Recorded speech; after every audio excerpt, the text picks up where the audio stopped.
ॐ सहनाववतु सहनौ भुनक्तु सह वीर्यं करवावहै तेजस्विनावधीतमस्तु मा विद्विषावहै। ॐ शान्ति शान्ति शान्तिः।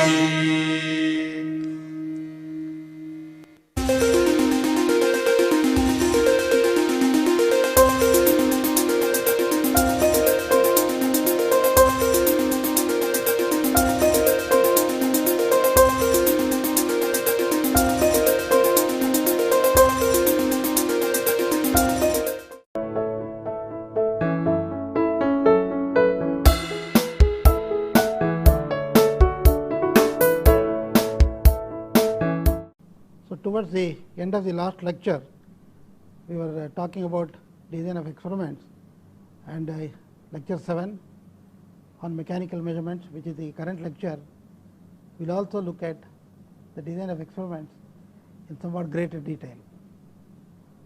There are some basic ideas which we would like to understand, and also basic terminology which is used, which should be made clear before we proceed with some of the details.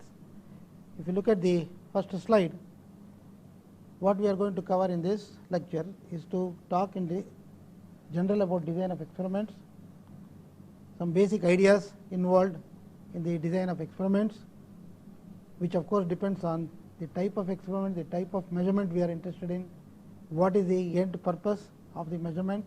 So, that to some extent or to a great extent actually determines what are the details we have to understand. Then we will talk about a class of measurements which is termed as factorial design, and we will explain all the terms which are used in with respect to factorial design, and then we will follow it up with a simple example which I call it example 7, and then I will move on to the fractional factorial design. The difference between the factorial and the fractional factorial design is to reduce the number of experiments that need to be conducted, and that is to be done by using some basic principles, and that is what is going to be covered in this lecture. So, the first thing we are going to do is to look at the definitions of various quantities, which automatically become important when we decide to discuss design of experiments. What are these? So, the terms which we will meet with, we call it factors, number 1. Then we talk about levels, and then we will talk about replication. These are 3 important things, and let us see what they mean. Factors are those quantities that are going to be important because they are going to affect the outcome of an experiment. Whatever may be the nature of the experiment, there will be some quantities or parameters or some variables which are going to play a role in determining the outcome of the experiment. So, what are these factors? So, we call them factors, and of course, all factors need not be equally important. Some factors may have dominant effect, some of them may not have that much of an effect, and so on. So, in order to recognize the relative importance of the various factors, we have to conduct experiments. So, that will become clear as we proceed with the discussion on design of experiments. The levels. So, we talked about the factors. There may be n number of factors. For example, in a particular case, there may be, in the case of the example I took in the last lecture, you have a machining process, and the speed of the machine and the depth of cut were the 2 factors. So, they will be recognized as the 2 factors, and the outcome of that experiment is of course the surface finish of the product, which can be given in terms of some numerical index. So, the levels we are talking about here is what are the levels or the values the factors will take in the experiment. I may have a lower limit for the factor, and I may have a higher limit for the factor, and in conducting an experiment I may set these at different values. Okay. So, the each value which I am going to use between the maximum and the minimum becomes a level. For example, the speed may be varied from a low value of let us say 1000 rpm to a higher value of let us say 3000 rpm in terms of revolution per minute. I may choose one or two values in between these two limits, and therefore, the number of levels will be automatically equal to the number of values I am going to choose. The lowest maybe 2 or 3 values in between and the highest. So, you can have for example, 5 levels. In another experiment I may have only 2 levels. The one is the smallest value, one is the highest value. I just want to see how sensitive is the process to the level of this variable or the factor. So, the levels refer to the values, the factors are given in conducting a certain experiment. So, these two are very important, and in the design of experiments we will see that these are going to play a significant role. The third aspect is replication or repeating the measurement. For example, here I have written refers to gathering of results repeatedly for a fixed set of levels for all the factors. In fact, I talked about 2 factors here, the speed and the depth of cut. With a given speed and a given depth of cut, I will repeat the experiment again and again with different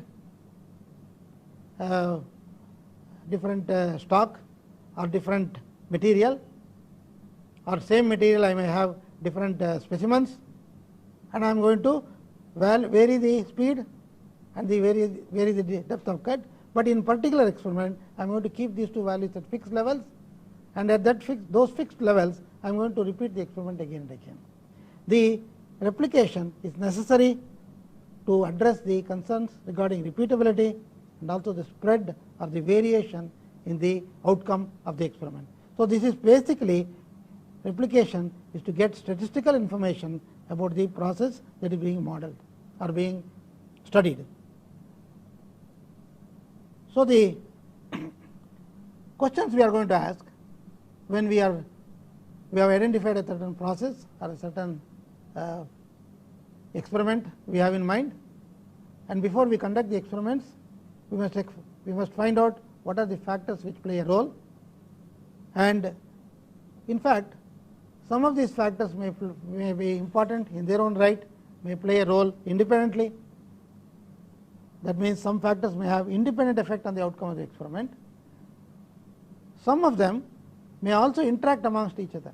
For example, the depth of cut and the speed may interact, that means that the 2 values may decide the outcome of the experiment, not only independently but their interplay.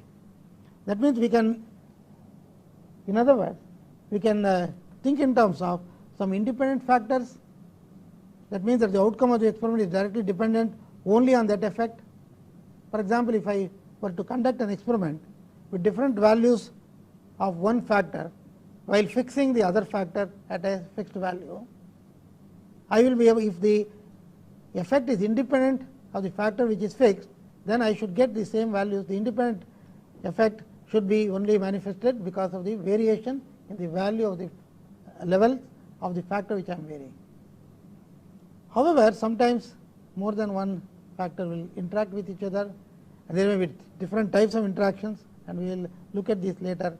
These interaction effects are more difficult to bring out, and the design of experiment basically is to find out what are the independent effects, what are the interacting effects, and what are the how we can quantify these effects on the outcome of the experiment.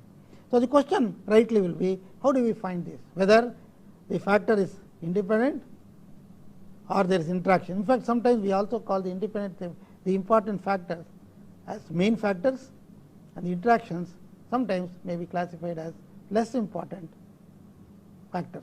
The more important factor is the direct involvement of the independent factor or the main factor, and the interactions may play a lower role. In fact, we expect in many cases purely from the knowledge of what is going on that the interacting effects may be less significant than the main effects. So, there will be an hierarchy of effects, the independent effects or the main effects, and then the interacting effects which will have a lesser influence on the outcome of the experiment.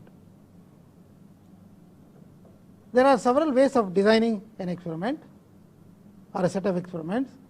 So, one is of course a very simple design.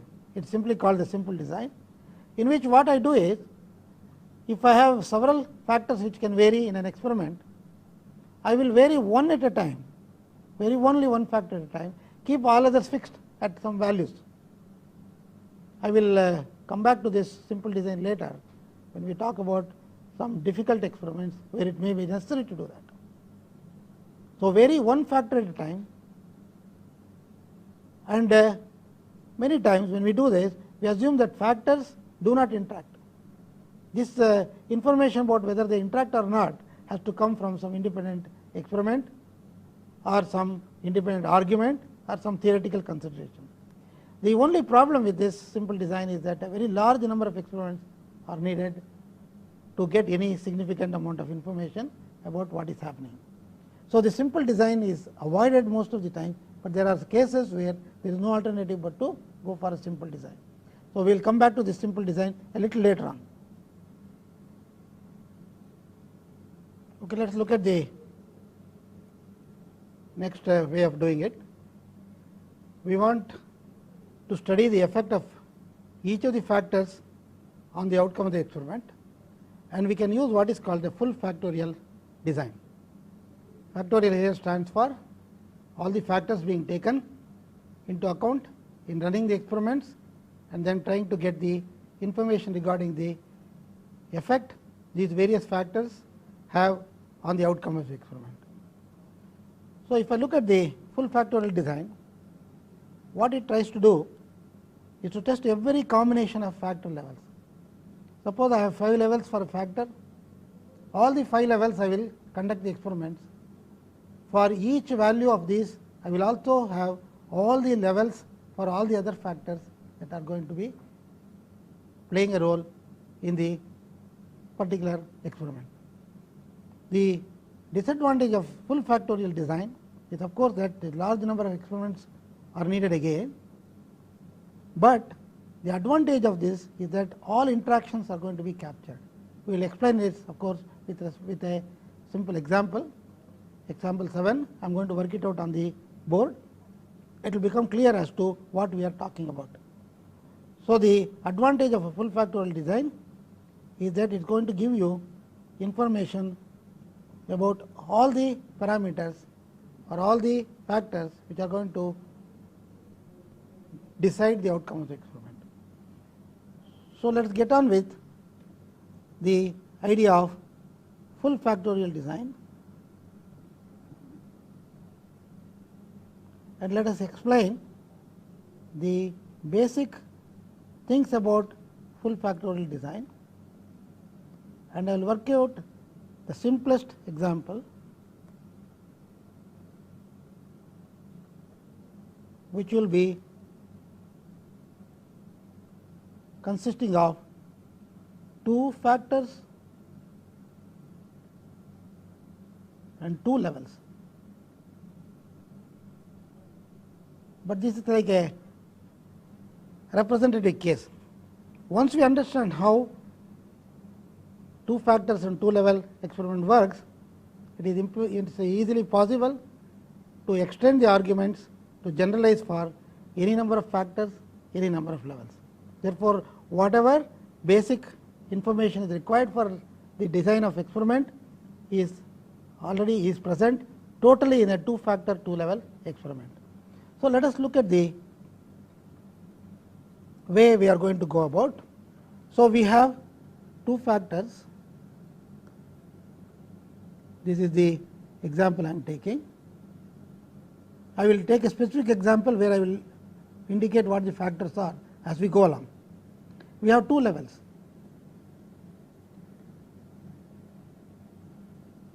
So, factor 1, for example, let us say factor 1 or factor A if you want. There is a factor B. The example we considered in the last lecture, factor A would be the speed of the machine, factor B would be the depth of cut in the experiment in which machining was the process which was being modeled. 2 levels I can have a high value and a low value, because 2 levels means there are only 2 levels. It is allowed to take only 2 values as far as this particular design is concerned. Again, a high value here, a low value here. Normally what we do is we take the high value as +1, low value is -1, similarly here +1 and -1. It is very convenient to work with such numbers, and in fact you can also see the mean of these two is actually 0. The mean of these two is 0 as it is written. One is on the +1 side, is the higher value, the lower value is -1, and the in between we have the 0 value. And we are not going to conduct the experiment here. What we are doing is only 2 levels, the high level and the low level are the 2 factors. In fact, I can factor A I represent by x subscript A, and factor B I will represent as x subscript B, and in general what we are trying to do is y is the outcome of the experiment is a function of x A, x B. This is the general expression. Exactly what kind of function relationship we are going to have, how to do that, we will take it up as we go along. So, if you look at the levels, I got a plus value and a minus value, and what I will do is I will indicate it in the next slide in the form of a matrix which is easy to manipulate. So, I will say x A, I am going to have -1, +1, x B, I am going to have -1, +1. Now, you can immediately see that the number of experiments I can perform is I can have -1 and +1, -1 here and +1 for x B. I can have -1 and -1 both low values for x A and x B. So, we will just write it in words, both low, then we can have A low, B high, and then we can have A high, B low, and both high. So, the number of experiments is easily seen to be 2 squared equal to 4. So, we are now able to understand what is going on. We are conducting an experiment, and if I go back to the previous page, I have 2 factors, 2 levels. I am taking the 2 levels as the highest and the lowest value or high and low value in the experiment. So, factor A, I will call it x A, is the numerical value or the identifying value for that. High and low I am going to use the values +1 and -1. Factor B, high value and low value again +1 and -1, and we are looking at the outcome of the experiment is y, and it depends on both the x A, x B. And as I was explaining earlier, it may be directly x A, x B, main effects, they are called the main effects, or it could be through cross effects. That means the x A, x B, product of x A and x B can also influence the outcome of the experiment. Therefore, we have 3, x A, x B, and the product x A, x B. These are the 3 effects we are going to be interested in. So, let us look at the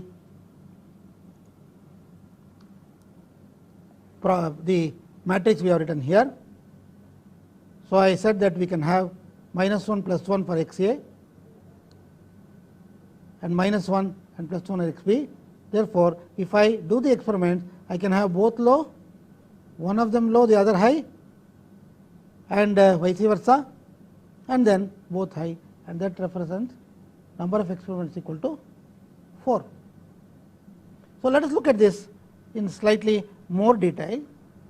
So, I will just write down all the experiments we are going to conduct in the form of another matrix. So, I will write here experiments and the factor level combinations. I will put it in the form of columns in a matrix again. So, I will say x a in x b. I will also include the product x a x b here, because we will see later that is also going to be an important thing as far as the effect on the outcome of the experiment is concerned. And we have, if you remember, we had +1, -1 as the high and low values. I will simply put them as plus and minus. The numerical value is 1, either it is plus or -1, and therefore, to be economical in writing, because we understand what we are doing now, I will just say plus and minus for these values. For example, I can take x a negative, x b positive. That means this is -1, this is +1. This low value, this high value. I can take plus here, minus here. I can take minus here, minus here. I can take both positive. So, the x a x b will be simply the product of these two. Minus into plus is minus, plus into minus is also minus, minus into minus is plus, and plus into plus is plus. So, what do we gather from this representation? If you look at this, we can look at each column as a vector, each column as a vector. We have minus, plus, minus, plus. When this is minus, this is positive. This is positive, this is minus. This is minus. These two vectors are linearly independent. They are independent of each other. Because if I take the product of these two, which is what x a x b is, if you take the product of these two columns, that means that I am going to take x a x b and I am going to multiply the particular component. So, suppose I look at these as the 4 components of this vector, and these are the other 4 components of this vector. I am going to just multiply the components and put it here. You see that if I add this column, it is going to give you 0. So, sum, if I write equal to 0 for this column. In fact, it is also 0 here and it is also 0 here. So, the property of this particular matrix is that the column sums are all equal to 0. However, if I were to square each one of these components, so you take the square of this, square of this, square of this and square of this, add, you will get a sum equal to 4. So, sigma x a squared 1 to 4 equal to 4. So, the sum of the squares of these is equal to 4. I think I will write it in the next pane.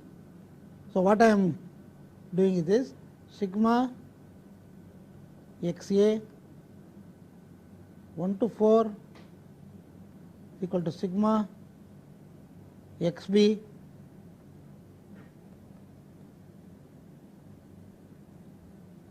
x a x b equal to 0. The column sums are going to be 0, because they are equal number of times they are positive, equal number of times negative. So, they just add up to 0. However, if I take sigma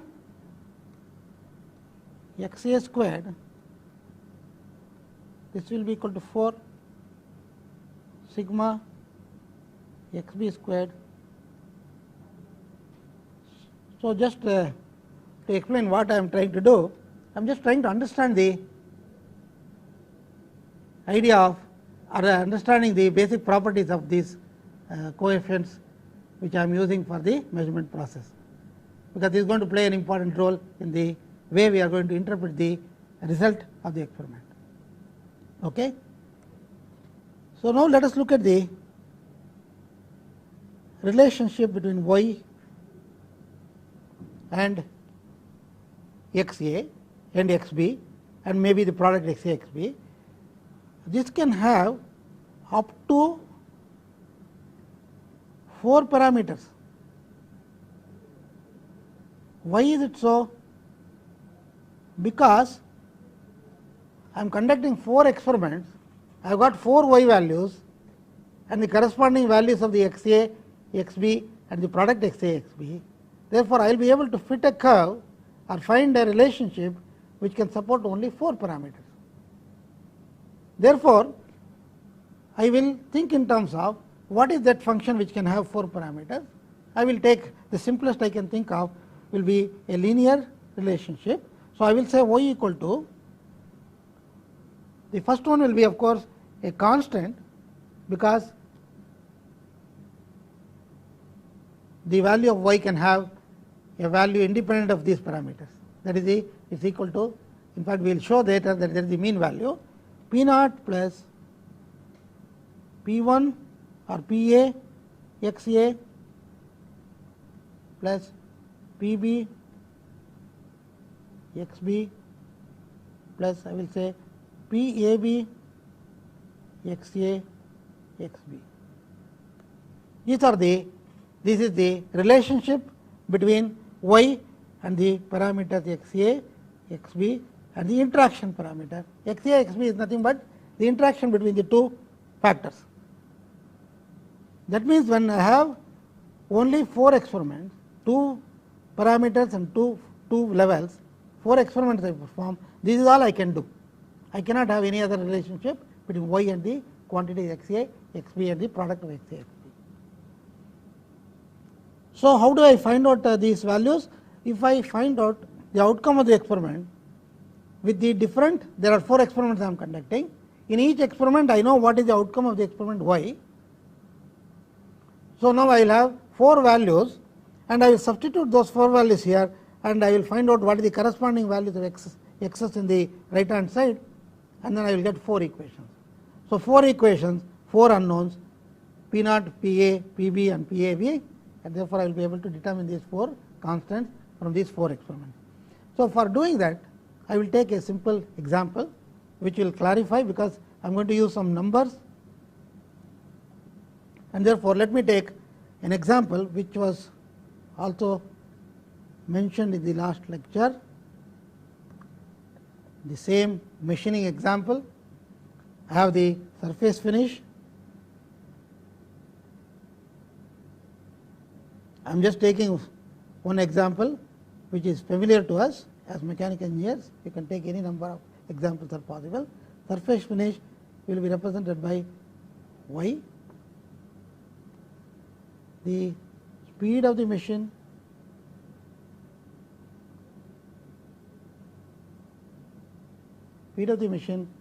I will represent by x subscript a, and the depth of cut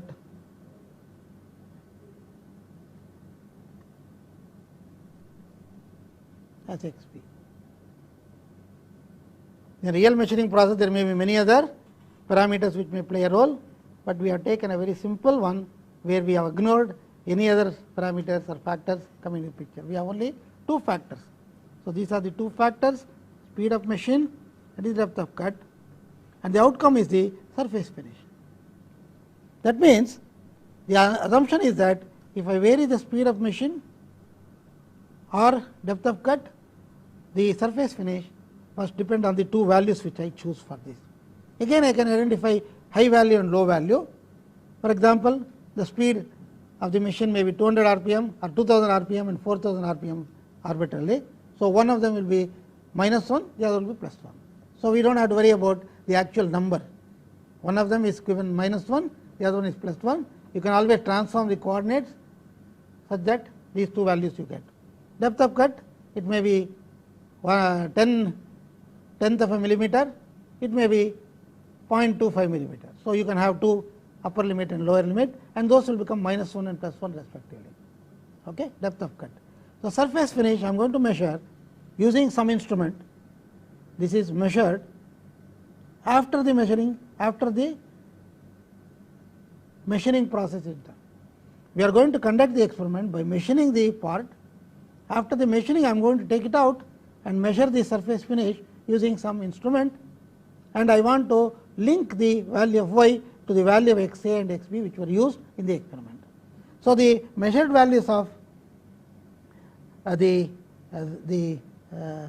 surface finish may be given some values. For example, I have taken something like 1 to 10. So, this is 1 to 10. In that scale, I am going to fit in the value someplace by some formula. I do not have to worry about the details now. This is just to indicate how the example is worked out. This is example 7. That is what we started with.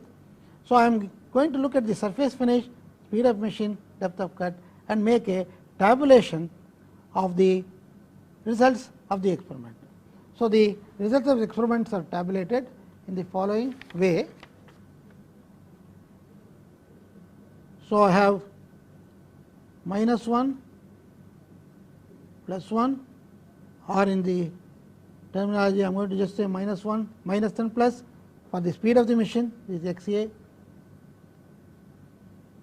I am going to write x b here, minus and plus, and the surface finish obtained is given in the form of a table with 4 entries, and the values I have obtained are 2, 8.2, 1.5 and 3.5 in this. This is the actual example. This is the outcome of the 4 experiments, of the 2 squared experiments.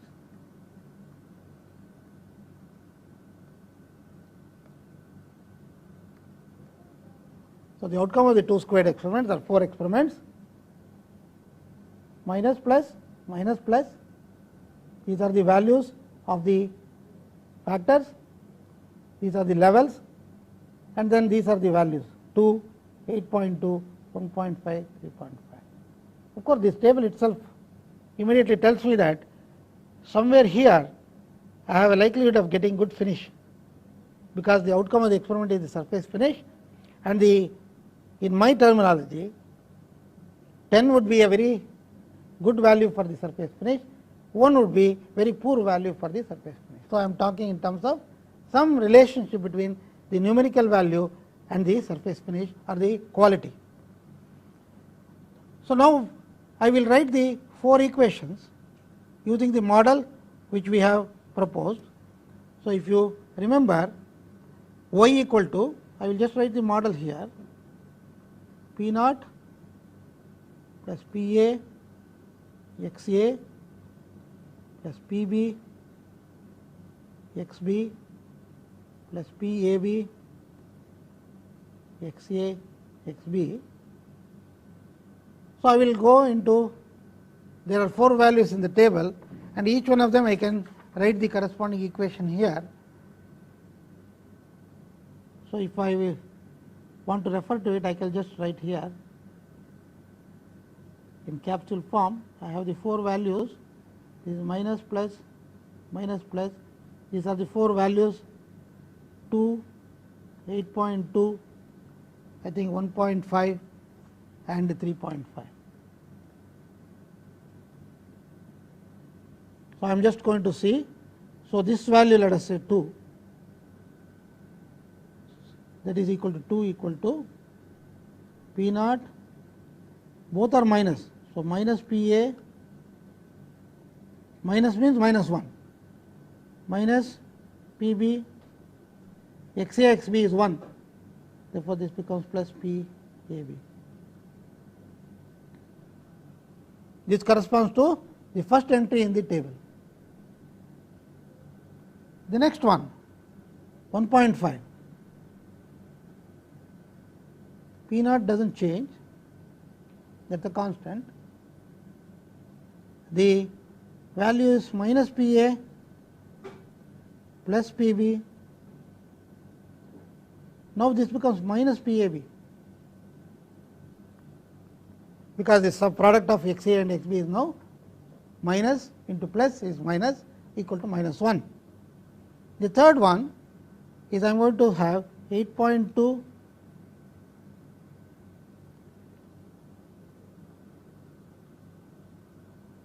I want to write it a little bigger so that you can easily see what is happening.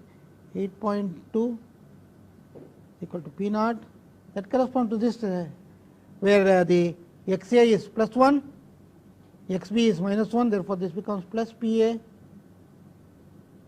minus P b, again minus P a b. So, the lastly 3.5 equal to P naught, both are high. So, plus P a plus P b plus P a b. So, these are the 4 equations available to me to determine the 4 coefficients. And what are these coefficients? These are nothing but the coefficient which represent the effect of each one of the parameters. The larger the coefficient value, the larger the influence of the particular factor. So, if P a is dominant, P a is much larger than P b or P a is greater than P b, then we will say that the parameter x a has a more important role to play in the machining process than the parameter x b. Suppose P a b is very small, then we will say that the interaction between x a and x b is not very important. Okay. Some of the conclusions which we are going to draw regarding the nature of the effect of the factors is coming from these 4 equations. You will also notice that if I simply add these equations, all the other quantities will become 0, because P a minus P a minus P a, then there is a plus P a and plus P a. These two are going to cancel off with this, minus P b plus P b minus P b plus P b, they will cancel. Therefore, if you simply add these equations, suppose I call it 1, 2, 3, 4. So, the sum of the equations gives you the 4 P naught equal to 2 plus 1.5 plus 8.2 plus 3.5, and this gives a value of P naught equal to 3.8.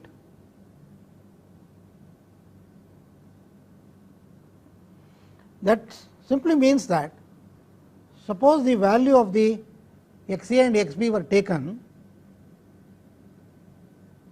to be the mean values. So, the high speed and the low speed, and we take the intermediate value. Similarly, depth of cut, high depth of cut and low depth of cut, if I take the mean of these values, this is what I am going to get. Therefore, let us look at the interpretation of this result graphically in the next tablet here. So, I am going to draw a sketch of what is going on. So, I will say x a and x b, like they are coordinates along the 2 directions. So, this corresponds to plus plus, because both x a equal to plus 1, x b equal to plus 1. So, there is double plus or plus plus. If you want, you can put it a comma here. This corresponds to plus minus, this corresponds to minus minus, and this corresponds to minus plus, and this is the center of the thing. So, what we are trying to do is, suppose I had in some, because of some reason, I had assumed that this was the reference set. I have a reference set for xa, xb. Then what I am trying to do is to find out what happens if I go to a value to the right or to the left, to the top, to the up or down. So, I am trying to study the effect of the parameters on how the reference value, which is nothing but P naught, is going to change. So, the experiment can be looked upon as a study of the process and the variation of in the process outcome when we vary the values of the two factors away from the mean value. So, it is like trying to understand what is going on in the process.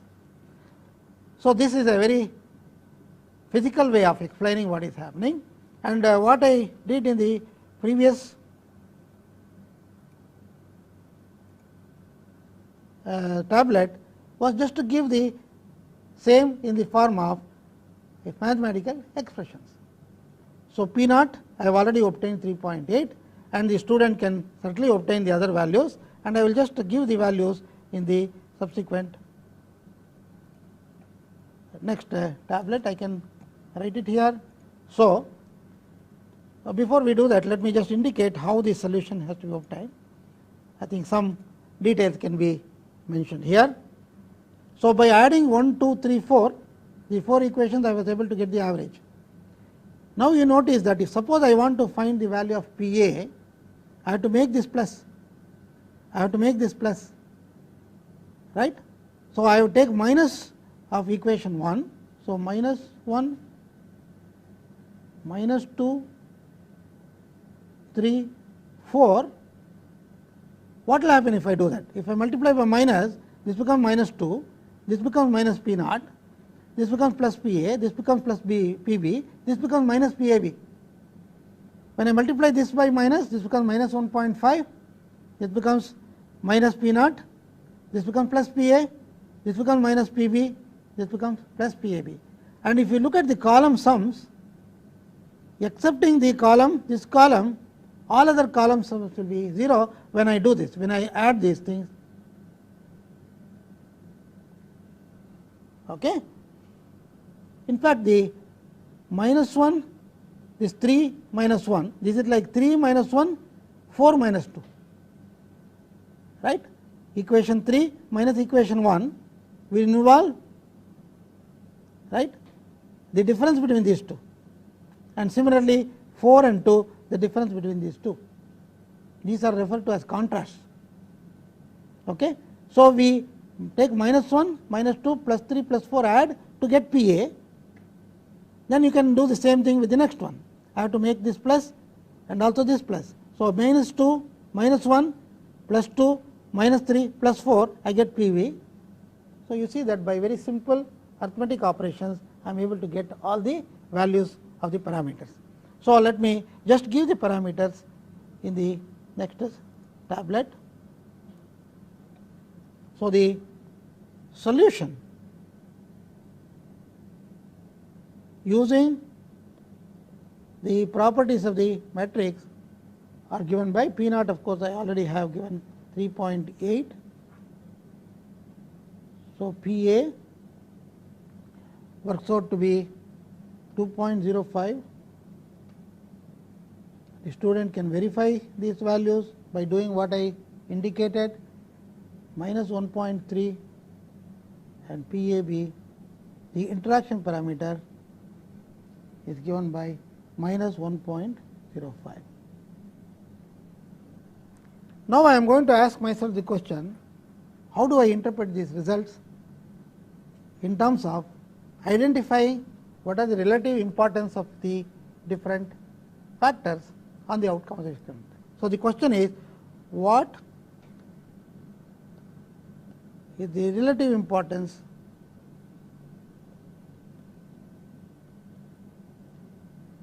of each factor each factor in terms of the main effect due to PA and PB and the interaction effect due to PAB. So, I have got 4 coefficients. One is of course the mean, and you see here by having non-zero value for XA and XB, I am going to perturb this value from P naught equal to 3.8. Okay? So, the mean value is this. So, I can use the variance with respect to the mean as a measure of this effect. So, if I use the variance,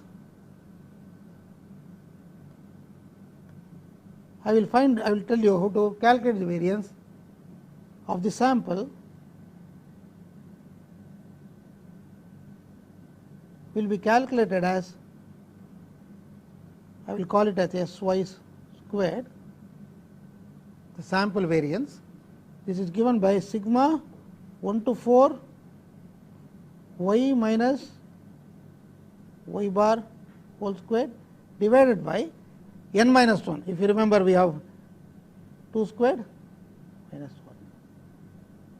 Because we have already got P naught from these measurements, therefore, I have one less value, and therefore, I will use the formula n minus 1 in the denominator.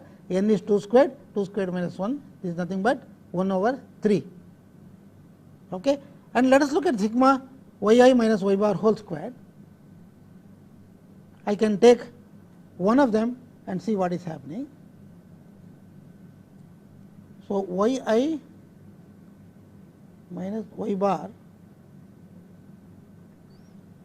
is nothing but P naught. For example, if I take plus plus, that means that both high values, that will be P naught plus PA plus PB plus PAB minus P naught, because that is the mean value. This is nothing but P naught plus PA plus PB. I am going to square this, okay, because I need the square of this quantity. So, you can see from the property we talked about earlier, the sum of the squares of the column are going to be 4. That is going to be important in this. In fact, if you do this, you will see that it is nothing but the square of this piece. They will add up to the columns will add up to 4. Therefore, it is easy to find out what is going on. So, P naught is simply a coefficient, P naught multiplied by the column sums of the squares of the columns, okay, and sums of the squares of the columns are going to be 4, which we already showed how it happens. Therefore, we can say that sigma, I am going to leave it as an exercise for the student to figure out,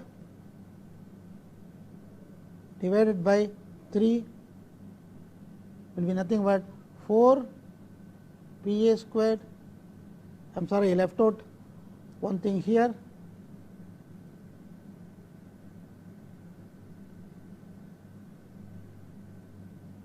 plus PAB. So, 4 PA squared plus 4 PB squared plus 4 PAB squared divided by 3. So, the variance of the sample or sigma y squared contribution is 4 by 3 PA squared, 4 by 3 PB squared and 4 by 3 PAB squared. Therefore, the coefficients are going to be giving an idea as to what is its role in the outcome of the experiment. What is its role in the outcome of the experiment? Now, I can put the values of PA, PB and PAB, which was determined in the last slide. So, what I can do is I can introduce this and I will just give the values. So, we can show that sigma y squared is equal to 5.6 plus 2.25 plus 1.47. And if you add all these things, you are going to get 9.32. So, this is going to be equal to 9.32. So, what I can do now is take the ratio of each one of these with respect to the total, and that will give you the percentage effect of the particular factor on the outcome of the experiment. Therefore, I can say A, B, AB, another way of writing the effect of these. Here I will say percentage effect. The effect is measured by the contribution to the variation. Variance is the variation which is because of the effect of that particular factor.